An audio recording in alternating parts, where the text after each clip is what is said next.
Hello and welcome to The Best Book Ever, the podcast where we get to know interesting people by asking them about their favorite book. I'm your host, Julie Strauss, and today I'm so happy to welcome back the very first guest of the show, an amazing writer and reader, and not to brag, but my best friend and soul sister, Denise Massar. Denise is a memoir junkie. And it occurred to me that mid-December is a perfect time to host a Memoir-Palooza episode, since so many of us like to give memoirs as gifts over the holiday season. Denise reads them voraciously, and I thought it would be really interesting to hear which ones she liked best over the last year. A lot of the books we talked about today deal with grief and loss, which makes a lot of sense to address right now as the holidays can be rough for a lot of people. I think these books fill a deep need for honesty and candor about those topics. Denise is my all-time most trusted memoir resource, and I know you're going to love hearing her tell me why she thinks memoirs are the best books ever.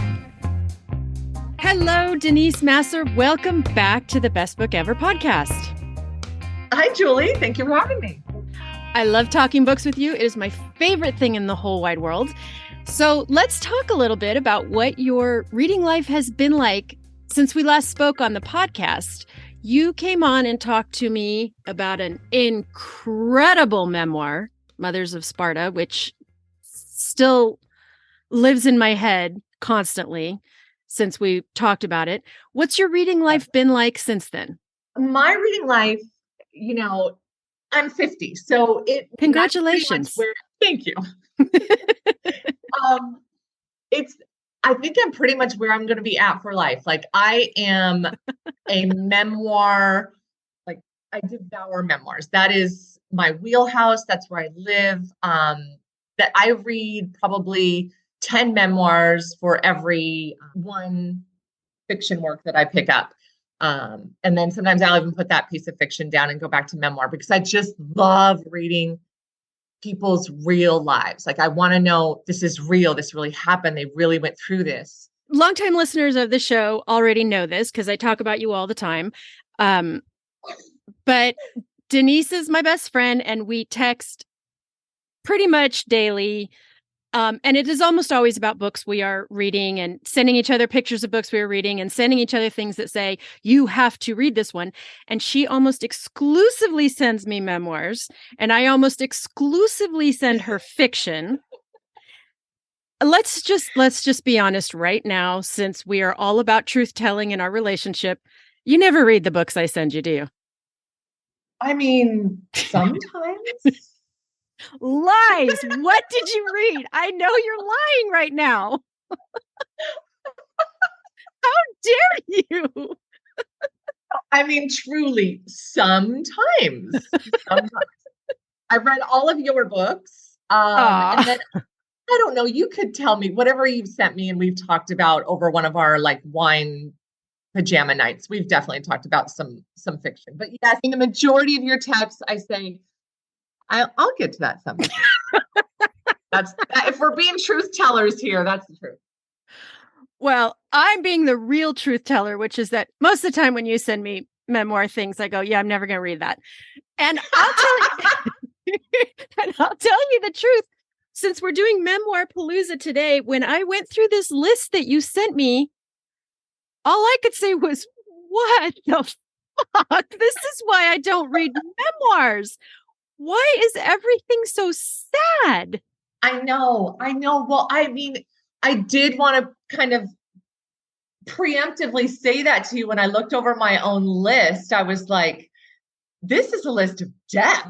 I did not I did not realize that everything I'd read pretty much over the last year each one of the memoirs had at least a death component, storyline, if it was not the major thing that the author was dealing with. So I did not realize that. That was kind of a funny thing to realize when I sent you that list. But it makes sense because to me, I read memoirs 100% to see how people get through things and how do they deal with it? Or even with some of these on the list, when I read a memoir about somebody going through something unbearable, when I put that book down and I return to my daily life, it makes me feel like appreciate this. I lost my mom during COVID to cancer, as you know, Julie. And so as I look back at these books that I chose to read in the last year, they're all writing about loss and death. And I thought, how interesting, whatever you were worried about or bitching about this afternoon does not matter. And so, yeah, I mean, there's a lot of what the hell, Denise. These are some sad books, but I find them almost the opposite. Like they make me find the joy in my life. I'm so interested in the psychology of that because I do think about that a lot. My tendency with reading is usually that's where I'm escaping from the sad and the scary. And so even if I know it's going to be good, my gut instinct is I don't care how well written that is. I already think about those things in life. And when I get to a book, I want to be taken out of the scary realities of life. Reading can serve such interesting functions is I guess what I'm thinking here is that some people really, really need it to confront the things and some people really need it to avoid the things. And I think both of those are such valid and important ways to approach your reading life. Yeah, I think that you're saying you want to read to escape and I want to read to find people going through hard things and feel less alone in that. Those two things are very close, actually. When you think about it, we're both gaining comfort in a different way. So it's opposite, but it's also similar in our intention, I think. So tell us about this list that you're sharing with us. Okay, I have 5 in front of me that were like favorites of the year. And then I want to talk about Rob Delaney's book, which I have not read yet because it doesn't come out until tomorrow. Okay. But I already know I'm going to be obsessed with it. It's the number one most anticipated memoir for me this year. Oh my gosh. Okay. And then we can talk about Harry. Okay, good. All right. So hit us with your favorites that you have read last year. So my favorite memoir from this year was I'm Glad My Mom Died by Jeanette McCurdy. Mm-hmm. And that title is really outstanding and really offensive to some people. But this memoir was so good, Julie. And it's really unusual for me to listen to an audiobook. But I was coming back from a weekend, like way, way up north. And so I needed a book that would last and get me home. So I put this on and I don't even know if I knew very much about it, but Jeanette McCurdy, who is the star of the Nickelodeon show, it's for a younger generation than us, but she's very well known. She's very famous. And so I didn't really know that show, but I had read good things about the memoir. And when she starts talking, she does her own audiobook. I was just immediately drawn in. The book starts with her childhood. And I think what she did so well is that I was just riveted, like I sat in my driveway until it was over riveted, wouldn't even go in the house. She's narrating it as in the beginning as her childhood self. And so she's just very plainly telling you what happened. She doesn't identify it as abuse. She doesn't know it's abuse. She's just a little kid and her mom does what her mom does. And it was so powerful the way she did that. It was so endearing. This memoir is such a mix of terrible abuse and then Hollywood dish mixed in there. And it's just really, really well done. I mean, she has this amazing story to tell, but that's the theme through, the Memoir-Palooza we're going to go through today for me is it is always about voice and writing chops. I saw that you have the hardcover there in your hands. So after you listened to it, you went and you bought it? Yes. That's always for me. That is the sign of a book that's never going to leave my life if I own it in multiple formats. Yes. And if I buy a couple, because as I'm reading it, I'm already like, oh, so-and-so has to have this. Oh, my niece has to own this. So-and-so would love this. That's the sign. Let's get into the dog one then. I actually found a 3-Dog Life through you, Julie, because one of your interviewees, their best book ever was her other memoir, which is What Comes Next and How to Like It.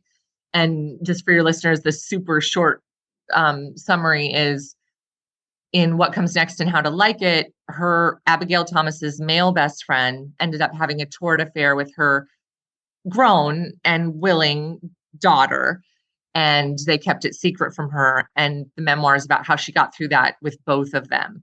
And so I listened to that podcast, and I thought that was so interesting. I read the memoir, I fell in love with Abigail Thomas's voice.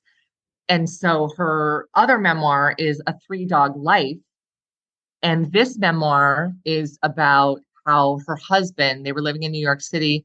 Her husband went out to walk the dog, their beagle named Harry, and he was struck catastrophically by a car when Harry got out of his leash and ran into traffic. Oh, God.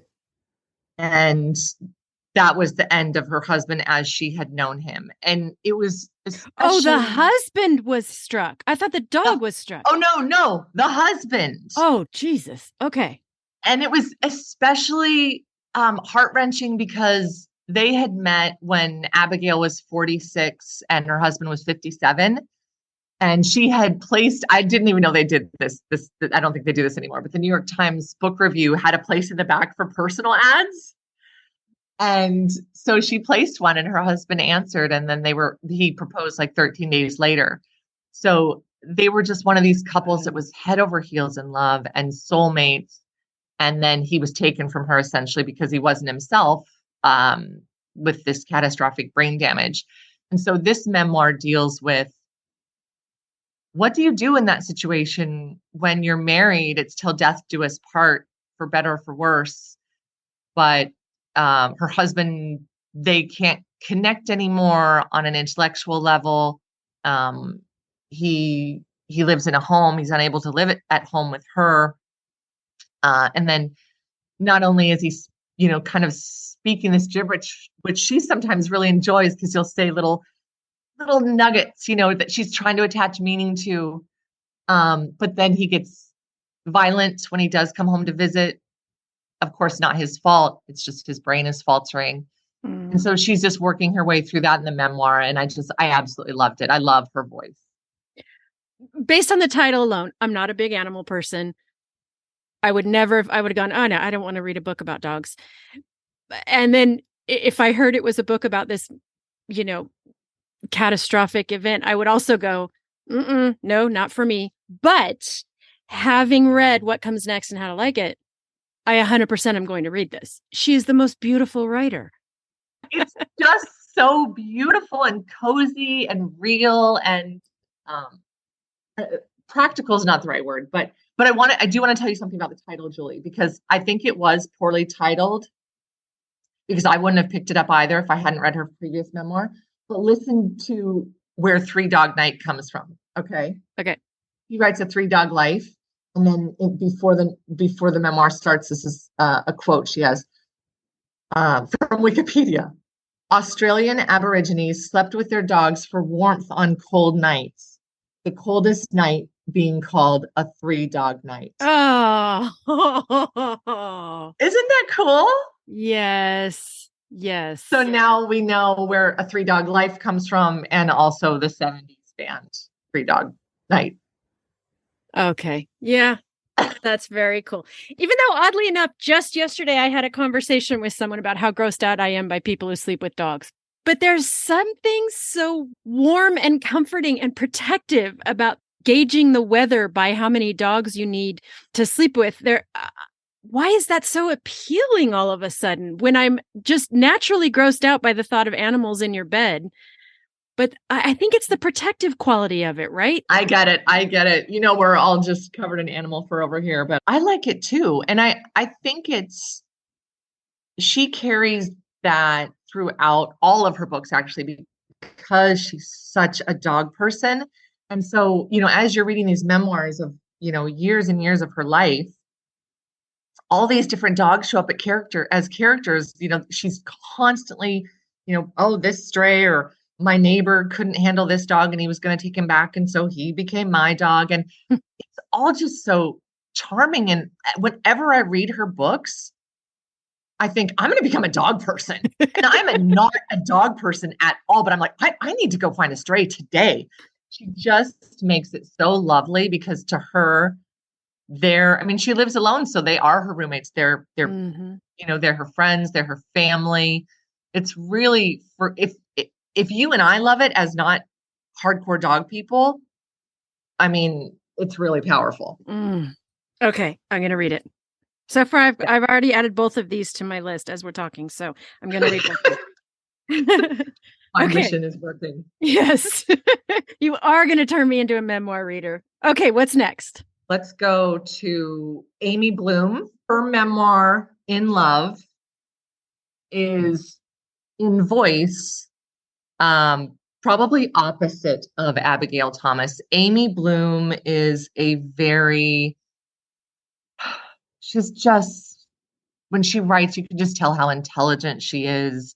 And she's not trying to make you feel like she's intelligent, because that's annoying. And I'll put that down to heartbeat. But Amy Bloom is just intelligent. And this memoir is called In Love, if I didn't say that. It is about how her husband came to her. I think he was 60 and had got a diagnosis of early onset dementia or Alzheimer's. And it was progressing pretty rapidly. And he had been an academic in his life as well. And he said, I don't want to live like this when it gets to a certain point. And I don't mean a point when it's very far gone. When I'm still able to tell stories and laugh and talk, I want you to help me kill myself. And she, as his wife, who they are also deeply in love, maybe a second marriage, I think a second marriage. And she agrees to it.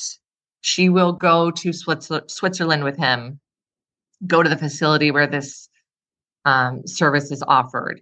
And it's just a book about from the diagnosis to the point where he does, what's that called when people, is the proper euthanasia. Word? Yes, euthanasia. With the help of, medical professionals and nurses at his side. And of course, Amy is at his side. But that journey from when he asks her to when it actually happens, I couldn't put it down. It was so interesting to me that two intellectual people would have this conversation, that she loved him enough to agree to it, and would go on that journey with him. And then what it was like. And she wasn't all sentimental about it the whole time. Like the thing that sticks with me most, and I don't think this is a spoiler alert, because we know he dies in the end, but she's so real about the moment that they, when they're at the facility, they say, he'll be drinking the mixture in about 10 minutes. We have about 5 minutes before he drinks the mixture. And at any time he can say no, he's totally changed his mind. And what he chooses to talk about in those 5 to 10 minutes of the final minutes of his life were no memories of Amy. It was memories of, I think, playing college football. And those memories were so lovely to him. And he really wanted to talk about those. And she was heartbroken. She was like, what the fuck? Like, this is what our final conversation does not involve us. I just loved her for being brave enough to put that, that is the whole theme of Memoir-Palooza, Julie, is how brave these people are. That I want to witness it. I'm in awe of them. And then they don't, it's not like bravado. And they also tell me, when they shit their pants with grief, or they lost their keys every day for 17 days in a row. The bravery and the humanity is full display in Amy Bloom in Love. I loved it. I remember listening to gosh, I'm going to have to find it now. It was on NPR and it was an interview. And what I remember most about it is that they had to make the decision while he was still of sound mind, and they had to go through with it while he was of sound mind, because if it progressed, it can be considered coercion. And that was the thing that was so heartbreaking to me, was They couldn't wait until he was actually too sick. They had to do it while he was still alert and basically himself, because otherwise it's not really ethical. Yes, but also he chose to do it even earlier than he was required. Like most patients are not sitting there telling jokes to the nurses and reliving their glory days. Like he wanted to go when he had the most dignity, when he was, still himself. He went earlier than most people do by choice, which was devastating, for her, but she also understood it. But, she wouldn't have had it that way, but she felt it wasn't her choice. And then, she talks about the flight home from Switzerland, bringing his things home, and that, there wasn't a need for a second suitcase, and just all those logistical things about loss too were I was glad to read of them, because it's emotional. Loss is emotional, death is emotional, and it's also logistical, Yeah. The details of it are so distracting. Yes. And weirdly profound. Like what I have noticed is you get weird about things that don't mean anything. Like, we cannot throw away that file of her checkbook receipts. Yes. Yes. We had this moment where, after my mom passed away, and I was just cleaning things out, because in our family, things are things and memories in our hearts, and mom raised me that way. So I got rid of almost all of her stuff. And when we were in line at the local Goodwill to drop off a bunch of stuff, the kids started saying, like, "No, we can't get rid of her moo-moos." And then they ran to the back of the minivan and they started pulling out her moo-moos. And then, my youngest got the favorite moo-moo, and then they started fighting over that moo-moo. And I was like, "You guys, Graham is not in these moo-moos. Like, let's give them away. Let's just get rid of them. Graham is in our hearts." But yes, death makes you crazy for things like moo-moos, And yes, to everything you're saying, it makes you weird, and objects take on meaning that isn't there. It's inside of you. So you didn't keep any of the moo-moos? No, because it was going to turn into World War III for the favorite moo-moo. Well, I mean, let's be honest. The kids, they make you absolutely crazy, but they also make you stop and go, okay, let's get our heads on straight. Yes, absolutely. Holy moly. Okay, I'm adding this one to my list. I'll read it. Oh, it's so good. I don't know. Are you going to? Are you? I'm probably lying, but I feel at this moment, I feel like I really want to read it. I get that feeling. I believe you. Right now, it's true. Thank you for understanding my truth. Okay. Let's move on to the next one. Okay. The next one is How We Fight for Our Lives by Saeed Jones. And I don't remember. I think this is one that I just found in the news section of our library. Lucky Day, it's your lucky day. This new memoir's in. And How We Fight for Our Lives is Saeed's story of growing up in very rural, poor Texas, Black gay boy. And his title, How We Fight for Our Lives, is beautiful. It's in there twice. It's in there how he fought for his life, kind of through his gay sexual awakening, and how he just had to fight to come out and then to stay out. He kept, when he went to college, he wanted to hide again and go back in the closet. And then it's interesting because this book is hardcore.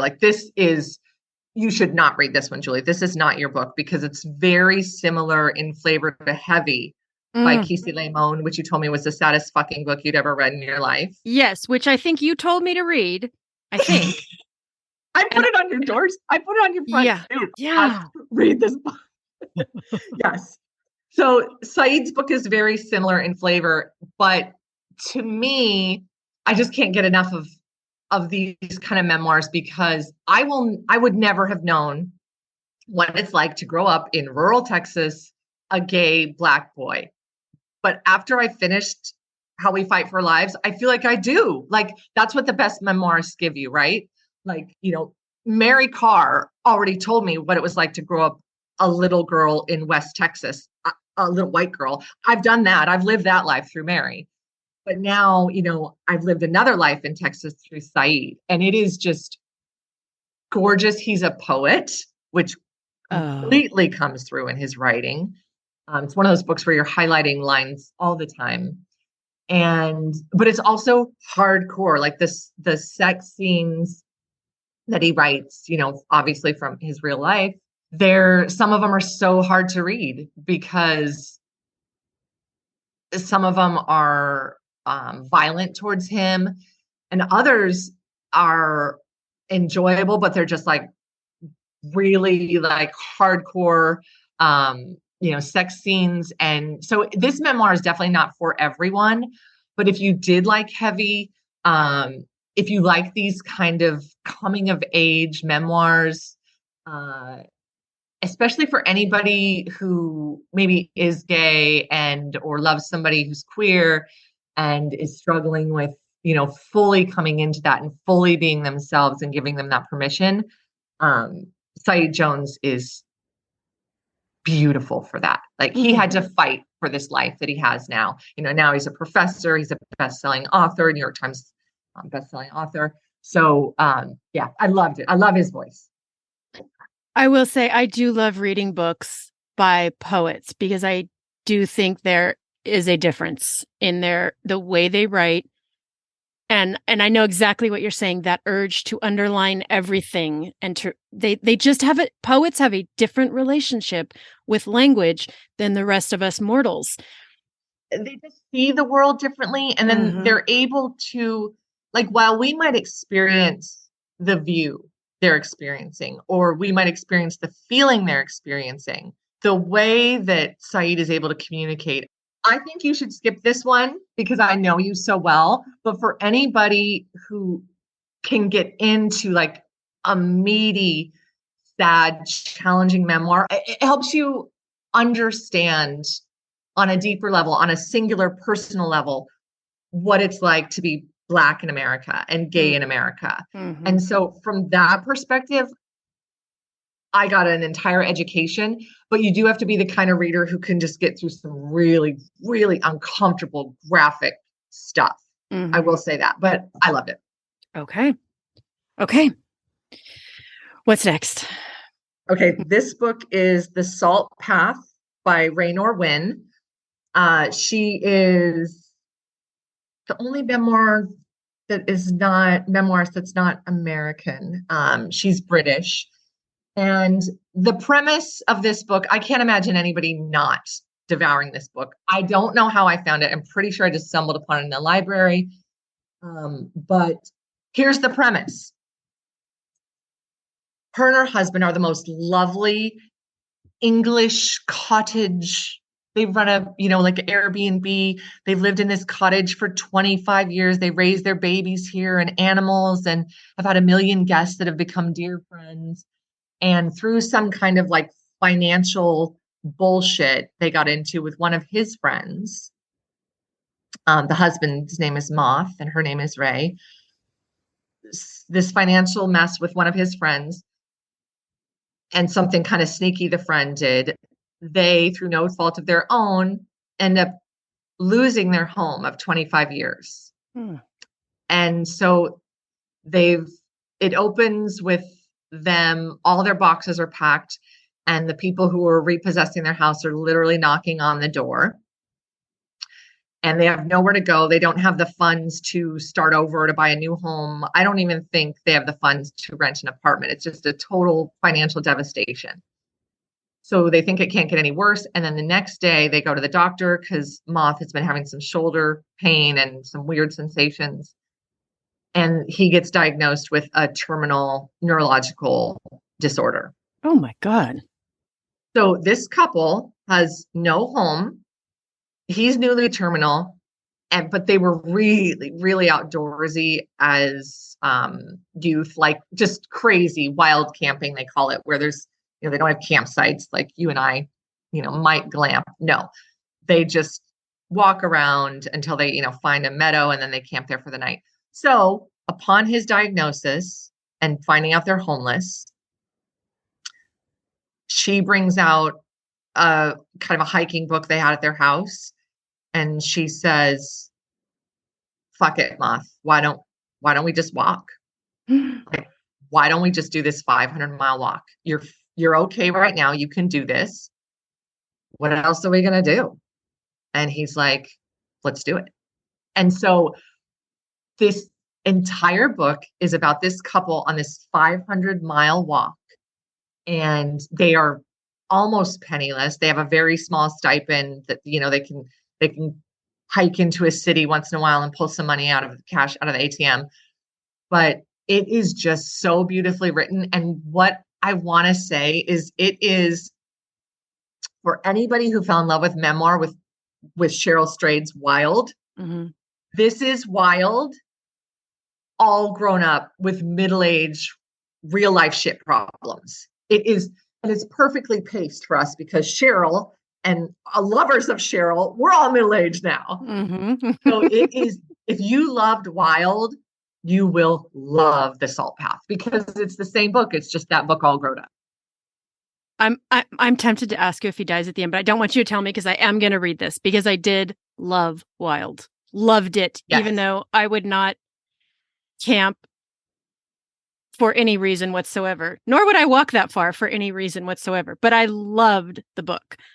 So don't tell me how it ends. Yes, I'm not going to tell you. But it's that book where, I mean, if you didn't tell me the premise that they were homeless and new diagnosis, and you told me it was a book about this couple walking for 500 miles and how they ate noodles over a campfire every night, I'd be like, fuck no, like that doesn't interest me at all. But it's probably like my second favorite memoir of the year. It was so engrossing. I read it in like 2 nights. And then there's a second book that comes after it if you absolutely fall in love with The Salt Path. Okay. I'm on board for that one. Okay. So see, 4 out of 5. We're doing okay so far. Yes. So those are my top 5 memoirs of the year. And I just, they're all so different and they're all so brave. And then the one that I know is going to make my top list of this year, and I plan on taking to my bed tomorrow to read the whole entire thing when it lands on my doorstep, is Rob Delaney's memoir about his son, Henry, who died from a brain tumor. And for anybody who's watched the show Catastrophe, Rob Delaney was the lead in that. He's a really well-known comedian. He's got his start on Twitter. He's very funny on there. And he's always had this ability to just make the worst shit in life funny. And from all the reviews I've read of his memoir, obviously he doesn't make his son's death funny, but he does find the funny moments in it. And one is deranged grief. And one of the moments that I read in a review is how somebody came up to them after Henry's diagnosis and was asking how they were holding up. And they said, well, actually, not only is Henry dying, but his wife's brother had just committed suicide as well. And then this person who was just trying to make small talk just simply kind of walked away in defeat. And they just cackled in their grief because they were like, they do not fucking know what to do with us. Like we have nothing to offer in the way of small talk. And I just thought that was beautiful, that he needs to write about Henry. He needs us to know Henry. I want to know Henry. And I love that he's also, finding the humor in how his family managed to get through it. What did they find humorous? How did they pull together? What is the right question to ask, do you think? Because I think about this a lot these days as we are in our middle age and we are starting to lose people more. It's just natural. And we all ask that same stupid question. How are you doing? How have you been hanging in there? How have you been holding up? It's the dumbest ass question to ask anybody. Like, how the hell do you think I'm doing? And yet I don't know why I do it. I don't know why any of us do it. And And yet I don't know what is the right question to ask instead. I don't know. I don't either. I mean, there's, hey, how are you holding up? Which is just us saying, I care about you. How are you? Mm. And then there would be the other extreme, which is what I would actually want a close friend to say, which is like, hey, tell me about a memory with your mom. Like, tell me something you guys did. That's what I actually want to talk about. But there's so few people who could actually walk up to you and say that, right? We can't say that to the majority of people. Can you not? Do you think I that's don't know. an inappropriate thing to say to someone that you're not like? I know I could say that to you, but could I say that to someone who's more of an acquaintance? Like, tell me something funny that your mom did once. I mean, is that inappropriate? I feel like every person that I've ever either read or talked to about grief says, especially parents of children that they've lost their children, they say, everybody's so quiet about it. And what I wish somebody would say is, oh my God, remember that one time when Thomas da-da-da-da-da? That was so awesome. It was so funny. It was so him. He loved dragons. Mm-hmm. And people don't do that because they think maybe the grieving person is having a moment of peace where they're not thinking about, but it's just never like that. I think, yeah, I mean, maybe you hit the nail on the head. People would always welcome talking about their loved ones, I think. What an amazing question that would be, is like, what did he do at Christmas? Or what was his favorite Thanksgiving food, or anything? Just tell me what you know of this person. Tell me. I can see how it would be such a balm for their soul to just get all these thoughts out. And if you know them, I mean, the number one thing, obviously I follow all these writers, and the number one thing they say, ones that have lost a child, is they're terrified of people forgetting them. Mm-hmm. So if you could walk up and say, oh, remember this? That was so wonderful. What a great kid. I think that it's scary though. I can't imagine doing it, but now I want to try it. Yeah. This conversation makes me realize that I just need to reframe the way I approach grief with other people. And I ask the banal question because I know it's socially acceptable and I know it's what's expected of me, but it is not what's right for the person. Yeah, but it's not what the person needs. Not at all. It's more work for them to be like, yeah, no, we're hanging in there, but It's just more fake bullshit. It's more work for them. You're right. Yeah, because then it's almost like they're turning around consoling you. Yeah, exactly. No, you don't need to worry about me. We're doing fine. We have meals in the freezer. No, it's fine. We're fine. I promise. We're fine. And so then I can walk away from that conversation and go, okay, I don't need to talk about it anymore because they're fine. Yeah. Which is the opposite of what I went into that conversation with. And it's any of those fake exchanges, those empty exchanges, we all feel more alone after them. You and them. So yes, if you can just touch on anything, pull a real thread into it. It's like they say with, when you want to help somebody, don't ever say, hey, call me if you need anything. You say, I just dropped something off on your porch. It's a coupon for house cleaning. Love you. Bye. Yeah. But you don't learn that stuff till you're our age. That's it. In a way, that's what these memoirs are. That all of these ones that you have talked about here are all people who are saying out loud, this is the reality of it. This is what I want you to face with me. Instead of just, oh, that was really difficult, but I prayed a lot and now I'm fine. And in every single one of these memoirs, the person is saying the scary part out loud. Absolutely. That is what I love about memoir. They are manuals. They're life manuals. Life manuals. Well, listen, I love Rob Delaney, but I guarantee you, no matter what you tell me after you read this book tomorrow, I'm not reading this one. Absolutely not. If I love it and I read it in 24 hours, don't be mad if I can't help myself and I put it on your front stoop. I don't expect you to read it, but I know I'm going to love it. I know you are too. I mean, what do you, as a memoir expert, which you definitely are, this is what you have your degree in, this is what you do for a living also. What are your thoughts in general on celebrities writing memoirs? Like, do we really need celebrity memoirs? I mean, I guess the answer is yes, because of the Jeanette McCurdy book. But she's a unicorn, right? In general, what do you think of celebrity? She's an absolute unicorn. Mm-hmm. Yes. Yes, she's an absolute unicorn. We could do another podcast on my thoughts on celebrity memoirs. My first is there's such a bummer for memoirs like me who are trying to get published because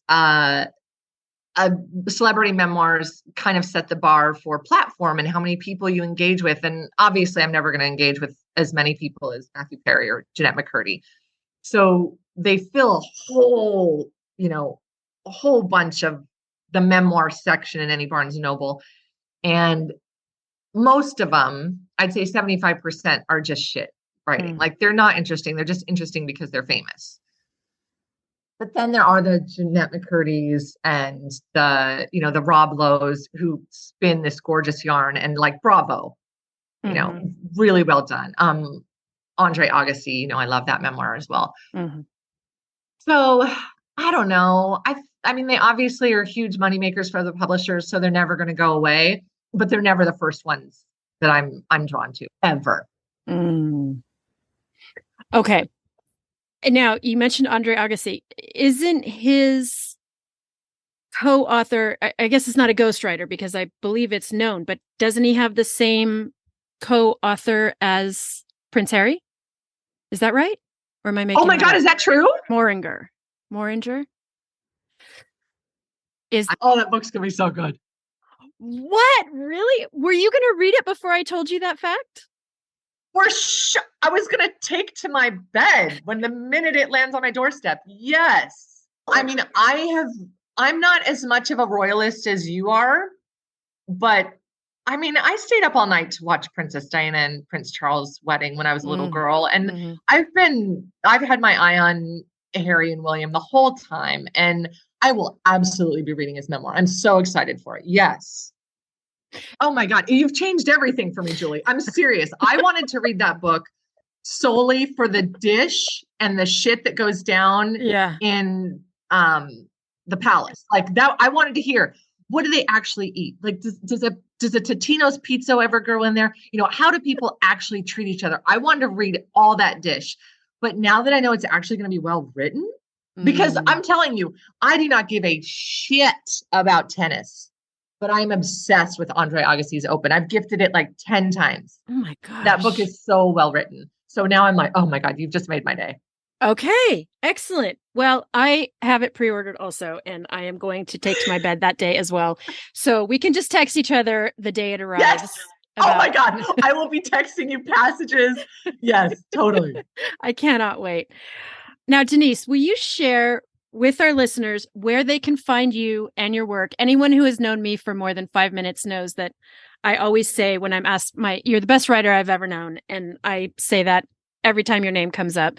So will you share with our listeners where they can find you and what you're up to and the journey that you are going on with your own memoir? Yes. First of all, thank you for saying that. Thank you, Julie. You can be such a better writer when you have a best friend in your corner. Thank you for saying that. Okay. So my journey is, I've written a memoir about the adoption of my infant son and how kind of very unexpectedly adopting Henry led to me finding the woman who had given birth to me. And so the title of my memoir is Search History, a memoir of loss, obsession, and meeting my mom at 40. And it's currently with my agent, and starting in January, it'll go on submission where we're going to try to find a publisher. And you can find all of my writing at my website, which is denisemassar.org.